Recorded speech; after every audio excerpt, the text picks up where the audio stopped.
Estudos em Portugal apontam 5 dimensões de uma cidade inteligente: governança, inovação, sustentabilidade, inclusão e conectividade. São Borja é uma cidade com cerca de 60 mil habitantes, localizada na fronteira oeste do Rio Grande do Sul. Inovação, que é uma ideia mais uma ação que leva a um resultado. Esse resultado ele pode ser econômico, como ele pode ser um resultado social, um bem, algo a mais que vem em benefício de um agrupamento social. Então, reportando isso para uma cidade, né, uma organização que está fazendo alguma coisa dentro de uma cidade, isso vai extrapolar do agrupamento social dessa organização para o agrupamento social maior que é a sociedade. Aquilo que ainda é desconhecido, que as pessoas buscam chegar a um ponto aonde todo mundo quer chegar, que é aquilo que é novo. Investimento e empreendedorismo, investigação, desenvolvimento e tecnologia, economia verde, economia criativa e economia social são setores fomentados pela inovação. Empreendedorismo. O empreendedorismo ele é um desafio que as pessoas têm de criar o novo, às vezes sem saber os resultados, né? Mas ele arrisca, ele empreende, ele vai em busca daquilo que ele entende que possa ter um sucesso. A Associação Comercial Industrial de Prestação de Serviços e Agropecuária de São Borja lançou o aplicativo Smart City, uma plataforma digital online que permite ao usuário efetuar compras e pagamentos nas empresas da cidade cadastradas, além de descontos e outros serviços. O pellets é um biocombustível, né? Parecido com a casca de arroz, né? Renovável, que nós produzimos todos os anos, e é uma biomassa, né? Tanto a biomassa casca de arroz como biomassa de madeira, que é no caso do pellets. Então ele tem um poder calorífico muito maior que a casca, um poder de combustão muito maior. A partir daí nós fomos procurar uma outra alternativa dentro do potencial da região e vislumbramos o potencial que existe de florestal do lado argentino. Nós temos uma pouca produção florestal do lado brasileiro em função que estamos identificados mais com a produção de arroz, produção de soja.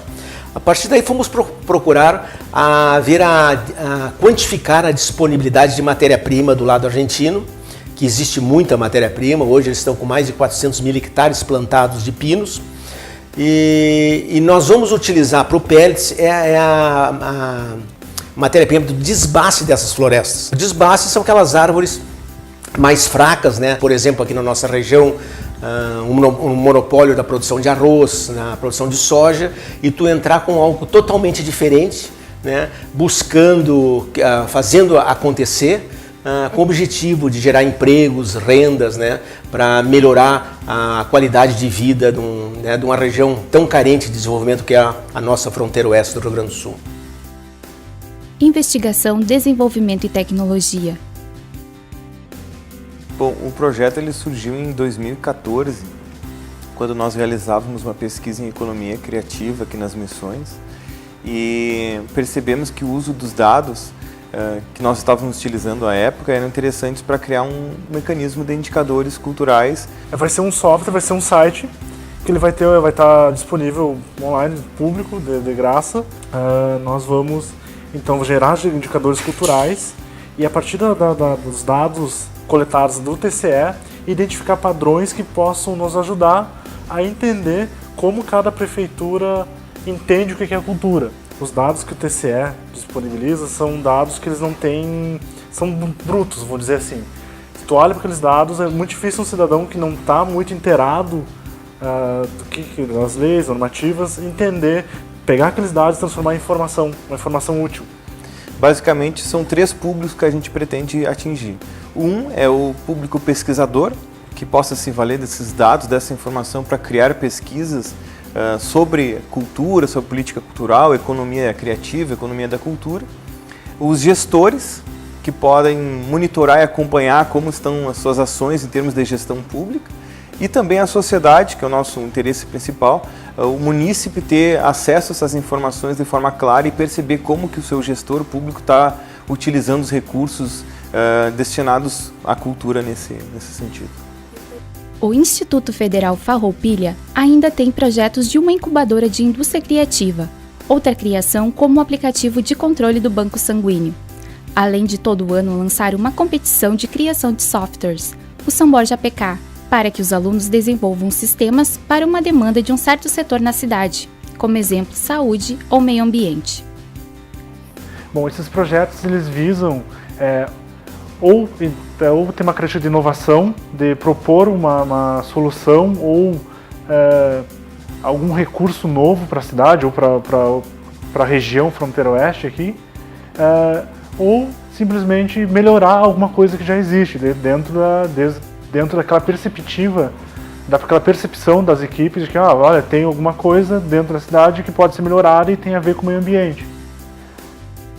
Economia verde.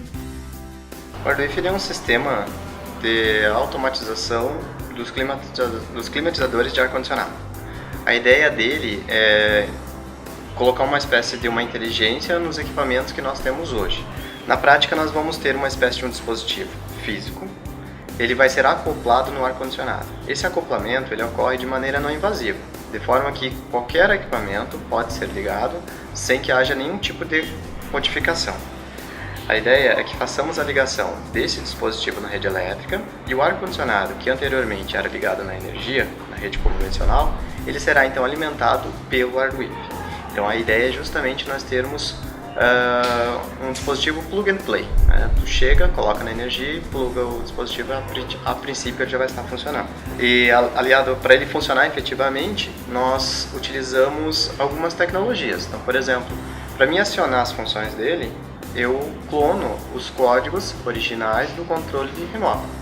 Então ele é como se ele fosse um controle remoto, só que ele está embarcado dentro de uma outra tecnologia que possibilita que tenhamos um controle à distância e também conseguimos monitorar o uso e também até a eficiência energética daquele equipamento. Esse dispositivo ele vai permitir, por exemplo, que ele seja desativado em determinado horário do dia. Então, por exemplo, chegou o término da aula, né, se alguém esqueceu ligado, ele tem a condição de identificar isso e automaticamente desligar. Então existe todo um controle no que tange o acesso dele, o funcionamento, que nós conseguimos alcançar aplicando esses conceitos de internet das coisas. Economia criativa. O Clubinho de Criação ele funciona como oficinas de arte, trabalhos manuais para crianças. Eu trabalho de 3 a 12 anos. Todos os tipos de trabalhos manuais, reaproveitamento de material reciclável, aí dos mais diversos tipos, né? PET, papelão, caixa de leite, várias coisas que utilizem material reciclado ou não, né? E aí, além disso, a gente trabalha com brincadeiras recreativas direcionadas, né? Que são as oficinas que eu faço são divididas nesses dois momentos. O primeiro momento de criação prática manual e o segundo momento são essas atividades mais recreativas, né? Brincadeiras ao ar livre e tudo mais. A gente já fez cofrinho de garrafa PET, a gente já fez porta-retrato de papelão, sofá para Barbie de papelão. A gente já fez instrumento musical. Então são várias coisas que têm utilidade. Economia social. O artesanato para mim é tudo. Eu nunca procurei trabalho, emprego em lugar nenhum, né? Desde menina. É só o artesanato. Mas eu acho que o artesanato é um dom que a gente traz. Porque eu não tenho artesanato que eu digo, esse eu não sei fazer, esse eu não posso fazer. Ele não é uma coisa que renda financeiramente muito. Mas é uma coisa que está rendendo sempre. Não tem de tu perder o teu emprego, não tem de nada. Eu criei meus filhos com artesanato. Se eu tenho isso aqui hoje, dinheiro do artesanato, né? Hoje a gente trabalha bem independente, não tem apoio praticamente de ninguém, né? E a não ser em matéria quando a gente precisa de uma impressão, de uma elas fazem, por exemplo, eu não tenho impressora, mas a gente continua criando, continua trabalhando. Temos uma loja em Porto Alegre, que é o nosso carro-chefe, né? Vende inverno e verão, e a gente vende particular também, que eu trabalho muito com o bacheiro, que é para cavalo, e palo, poncho, né? Então essa parte rústica a gente vende local, né? Vende para o próprio, até para o próprio que produz lã. Uma cliente, agora tem uma na Argentina, que tá, não sei se ela era de São Paulo e agora ela mora na Argentina. Ela conhece os produtos, ela me liga, pede o produto, às vezes ela pede uma foto do produto, ou quando eu tenho um produto novo, eu digo, hoje eu testei aquele, assim, que é novo. Ela já conhece, eu mando a foto e depois eu mando pelo correio esse produto. Assim a gente manda para São Paulo muito, né? Porque tem clientes assim, não lojista, só clientes particulares, que pede 1, 2 peças e a gente manda. Tudo pela internet. E a Arte Sol também, a gente trabalha pela internet. Outras experiências em outros lugares. O Hacktown, ele é um encontro, eu acho que, de pessoas. As pessoas compartilham as próprias experiências nas palestras, nos workshops. Pessoas assistem todas essas atividades e isso se conecta, e isso se mistura de uma forma incrível. E para a cidade, o que fica, eu acho que é como se uma nuvem de conhecimentos, sabe? É uma nuvem com tudo que existe de mais novo, do que está acontecendo no mundo, de mudança de comportamento, como que nós temos que ser, a comunidade, sabe? A mentalidade maker, de se a gente precisa hackear, como é que a gente hackeia. A gente leva essa nuvem para cima de uma cidade de 40 mil habitantes e deixa essa nuvem chover com conteúdo assim, total, sabe? E depois ela vai embora. Mas, cara, ela regou muita coisa. Sabe? E é difícil eu falar para você o que regou, mas regou a mente de um possível novo empresário, regou a mente de um antigo empresário que está com a sua empresa aqui, regou a mente de um comerciante, regou a mente de uma mãe que foi nas palestras, regou a mente de um professor, sabe? Quando você joga esse conteúdo na cabeça de todo mundo, é impossível que ele continue pensando da forma que ele pensava. Então, acho que assim, a mudança maior não é nem estrutural, sabe? E a gente consegue isso com parceria para fazer o que a gente precisa. O que a gente precisa são de mentes. Eu acho que a principal mudança vem na mudança da mente e do comportamento de quem mora, de quem vive aqui. Fab Labs e espaços de coworking. Eu acho que esses são os primeiros passos para que haja o desenvolvimento das políticas de desenvolvimento de conexão entre as universidades e a indústria, as organizações. Eu não creio muito em políticas públicas de cima para baixo. Esses locais de trabalho, eles funcionam mais do que uma política